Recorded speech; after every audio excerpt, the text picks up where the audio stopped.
October 3rd, 2024.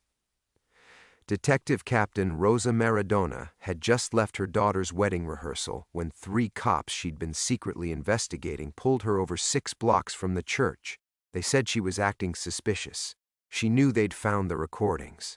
Officer Chen searched her trunk. Officer Walsh checked her glove compartment. Officer Brooks kept his hand on his weapon, watching her every move.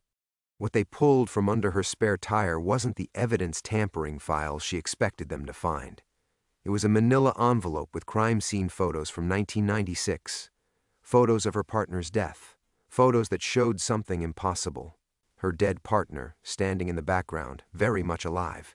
The 3 cops stared at the photo, then at Rosa, then at each other. 28 years of lies were about to unravel in a parking lot outside Sacred Heart Church. Before we jump back in, tell us where you're tuning in from. And if this story touches you, make sure you're subscribed because tomorrow I've saved something extra special for you. Rosa's hand moved instinctively toward her service weapon. Muscle memory from 28 years on the force overriding rational thought. Brooks noticed immediately. Easy, Captain. His fingers tightened around his Glock's grip. Nobody needs to do anything stupid. The crime scene photo fluttered in Chen's trembling hands. A glossy 8x10 that should have been buried in evidence storage decades ago. Detective Jimmy Castellanos, Rosa's partner, stood clear as daylight in the background of his own death scene, his face partially obscured by shadows but unmistakably alive. "Where did you get this?" Rosa's voice came out steadier than she felt. Walsh stepped closer, his bulk blocking her escape route toward the church parking lot. Through the distance, she could hear her daughter Sophia's laughter echoing from the rehearsal dinner. 20 minutes ago, Rosa had been adjusting Sophia's veil, promising everything would be perfect for tomorrow's ceremony. Now she stood surrounded by 3 corrupt cops who'd just uncovered the lie that had defined her entire career. "Better question is why you had it," Walsh said. "Hidden under your spare tire like some kind of insurance policy." The October wind whipped through the alley behind Sacred Heart, scattering leaves around their feet. Rosa calculated distances. 15 feet to the church's back door, 8 feet to her cruiser, 20 feet to the street. All of them too far with Brooks's gun ready to clear leather. Chen's radio crackled. A domestic disturbance call came through for the 47th precinct. None of them moved to respond. "Jimmy Castellanos died in that warehouse raid," Rosa said, forcing authority into her voice. "I was there. I saw him go down." "Did you?" Brooks's smile held no warmth. "Because this photo says otherwise. Timestamp shows 11:47 p.m. Your incident report claims Castellanos was shot at 11:23, so either NYPD crime scene photographers work real fast, or your dead partner was taking a smoke break after his own murder." Rosa's mind raced back to that night in 1996, the warehouse in Queens, the tip about dirty cops moving stolen evidence. She'd orchestrated the raid to catch them red-handed, but everything went wrong. Gunfire, chaos, Jimmy falling, blood spreading across the concrete floor. Except now she was staring at proof that the narrative she'd lived with for nearly 3 decades was a fiction. "You've been sitting on this for how long?" Walsh demanded. "Playing the grieving partner, the corruption fighter, the hero cop, all while knowing your partner faked his death." "I didn't know." The words tasted like ash in her mouth. Chen laughed, a harsh sound that echoed off the church walls. "Come on, Captain. We found your wire recordings, hours of us talking about evidence tampering, witness intimidation, the whole operation. You've been building a case against us for months, and now we find out you've been covering up a fake police death since the Clinton administration?" Rosa's phone buzzed. A text from Sophia. "Mom, where are you? They're about to cut the cake." "Internal Affairs is going to love this," Brooks said. "The great Rosa Maradona, scourge of police corruption, turns out to be the most corrupt of all. I never took a dime, never planted evidence, never—" "Never told anyone your partner was alive?" Walsh interrupted. "Because that's conspiracy to commit fraud at minimum. Insurance fraud, death benefits, falsifying police reports. How much money did Jimmy's widow collect on that life insurance? 50,000? 100? Rosa closed her eyes. Marie Castellanos had received $150,000 in death benefits. She'd used it to move to Florida with their 2 kids, to start over somewhere Jimmy's ghost wouldn't follow. Except there was no ghost. "The recordings you found," Rosa said, "they're evidence of real crimes. You 3 have been tampering with evidence for months. Drug cases thrown out, witnesses intimidated, crime scenes contaminated." "Maybe," Chen said, "but those recordings are inadmissible if they were gathered by someone involved in covering up a major felony. Which you are. Fruit of the poisonous tree, Captain. Everything you've built crumbles." Another burst of laughter from the church. Sophia's wedding was in 14 hours. Rosa had promised to walk her down the aisle, to give her away to the man she loved. She'd imagined that walk 1,000 times, the proudly worn dress blues, the sense of legacy passing from mother to daughter, the moment when Sophia would see her as the hero she'd always pretended to be. Brooks holstered his weapon but kept his hand ready. "Here's what's going to happen. You're going to destroy those recordings, all of them, and you're going to forget about whatever investigation you think you were conducting." "And if I don't?" Walsh smiled. "Then we start asking questions about where Jimmy Castellanos has been for the last 20 to 8 years, and why the NYPD's poster child for fighting corruption has been lying about it since day one." Rosa stared at the photo again. Jimmy's face, partially hidden but unmistakably alive in the moment he was supposed to be dying. Behind her, Sacred Heart's bells began to chime, marking another hour closer to her daughter's wedding. Tomorrow I'll show you exactly what Rosa finds when she goes looking for her supposedly dead partner. And trust me, you're not going to believe what he's been doing for nearly 3 decades. Make sure you're following along because this is about to get very complicated. The 3 cops melted into the shadows between the church and the adjacent brownstone, leaving Rosa alone with the crime scene photo and the weight of 28 years crashing down around her. The October wind picked up, threatening to tear the glossy 8x10 from her numb fingers. She gripped it tighter, staring at Jimmy's face, older than she remembered, but undeniably alive in a moment when he should have been bleeding out on warehouse concrete. The bells of Sacred Heart had fallen silent, but light still spilled from the parish hall windows. Rosa could hear the muffled sounds of celebration, clinking glasses, scattered applause, her daughter's infectious laugh rising above the rest. Sophia had inherited that laugh from her father, God rest his soul. The father who'd actually died, unlike the partner who'd simply vanished into a carefully constructed lie. Rosa's hands trembled as she folded the photograph and slipped it into her jacket pocket, right next to the small velvet box containing her grandmother's pearl earrings. The earrings Sophia would wear tomorrow as her something borrowed, continuing a tradition that stretched back 4 generations of Maradona women. Strong women, Sophia always said. Women who stood up for what was right. What would Sophia think if she knew the truth? The question hit harder than Brooks's threats or Walsh's smug certainty. Rosa had built her daughter's entire understanding of justice and integrity on the foundation of Jimmy's death. Every bedtime story about catching bad guys, every lecture about doing the right thing even when it was hard, every proud moment when Sophia introduced her as my mom, the police captain who fights corruption, all of it constructed around the lie of a fallen partner. Rosa walked slowly toward the parish hall, her dress shoes clicking against the wet pavement.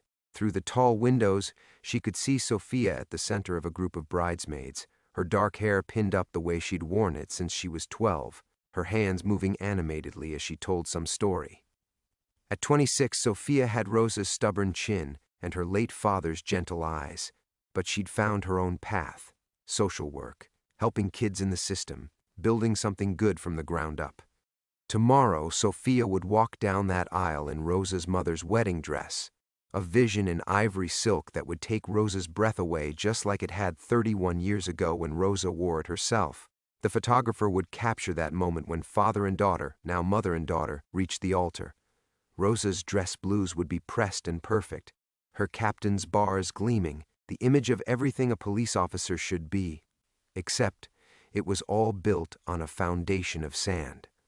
Rosa pulled out her phone and scrolled to Jimmy's contact information, a number disconnected since 1996, listed under JC, Memorial Fund.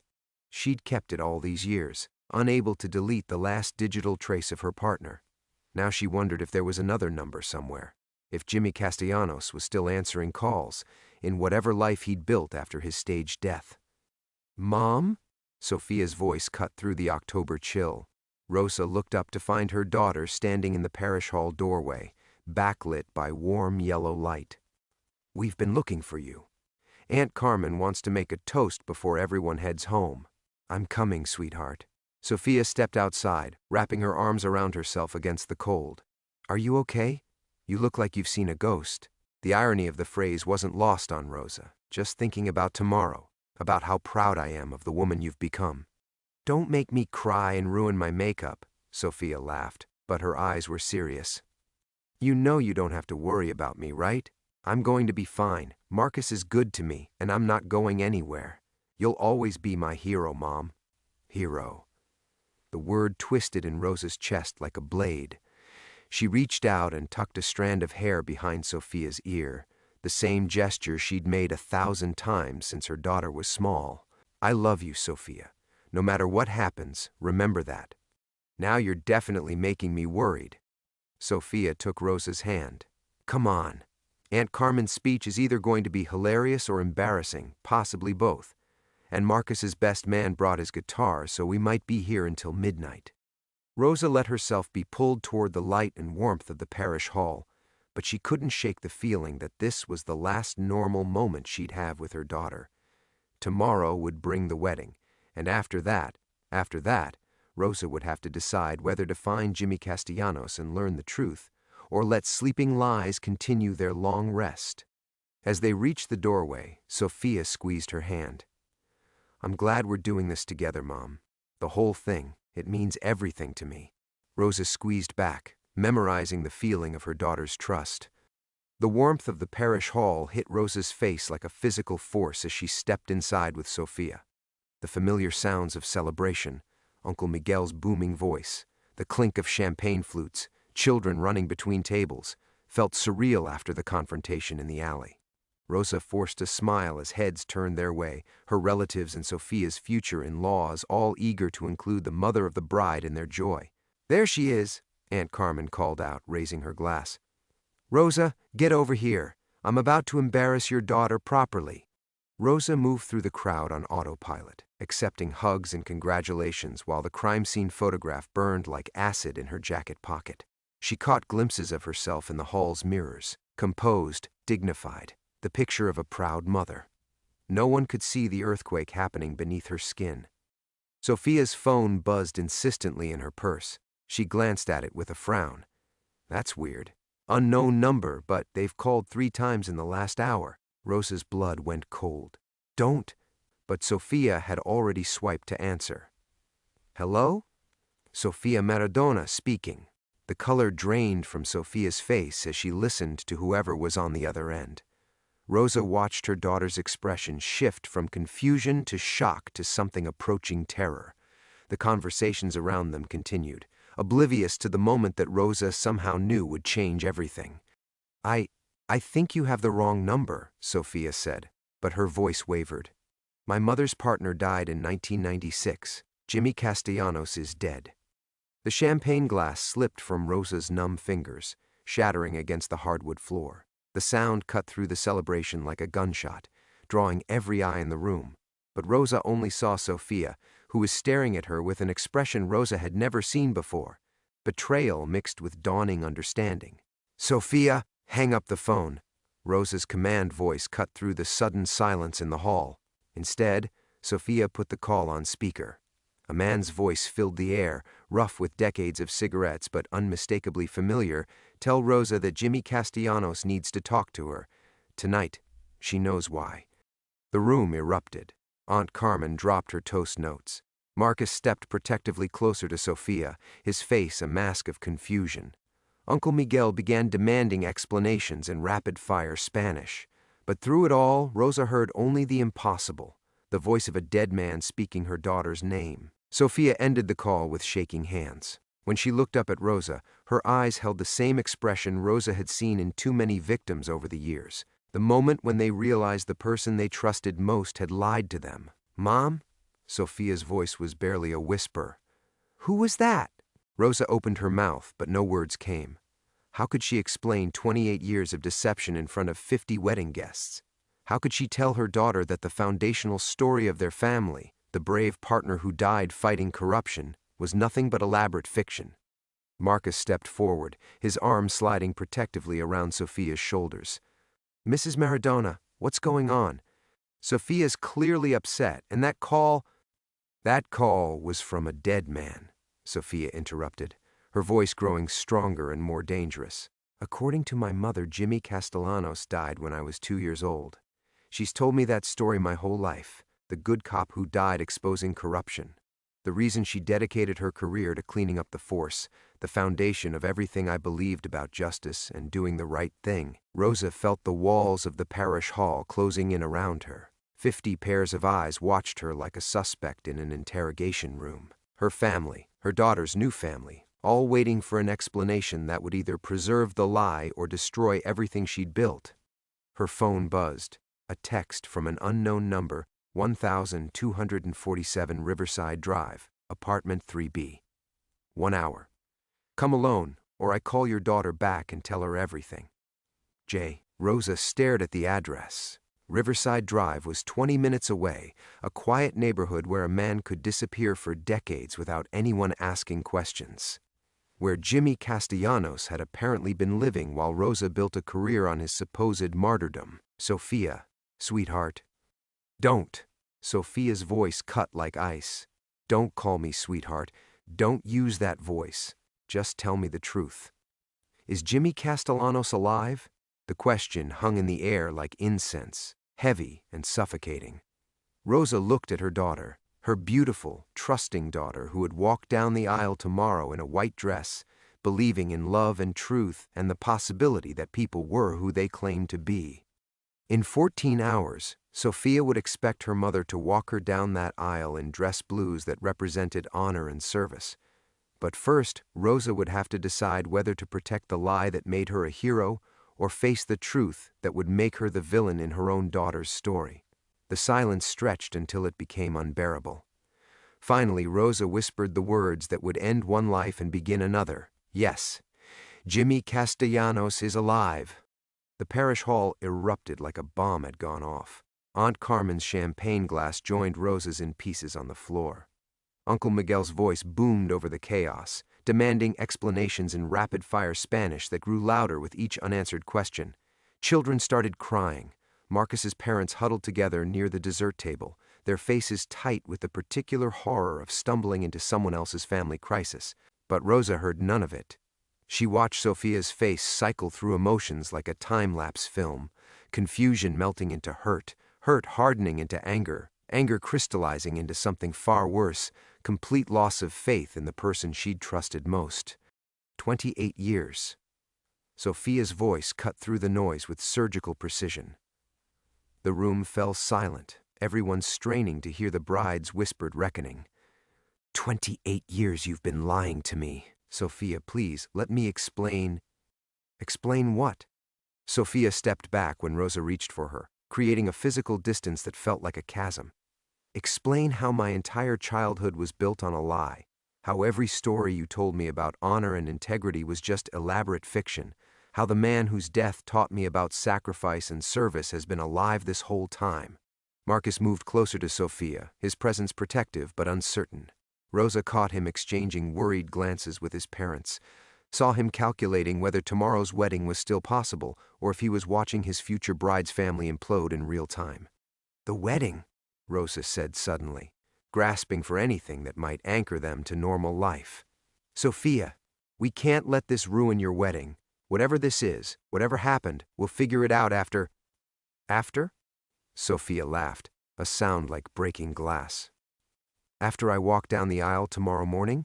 After I stand at that altar and promise to love and honor someone, swearing an oath in front of God and family? After I look at you in your dress blues and think about the legacy you're passing down to me? The dress blues.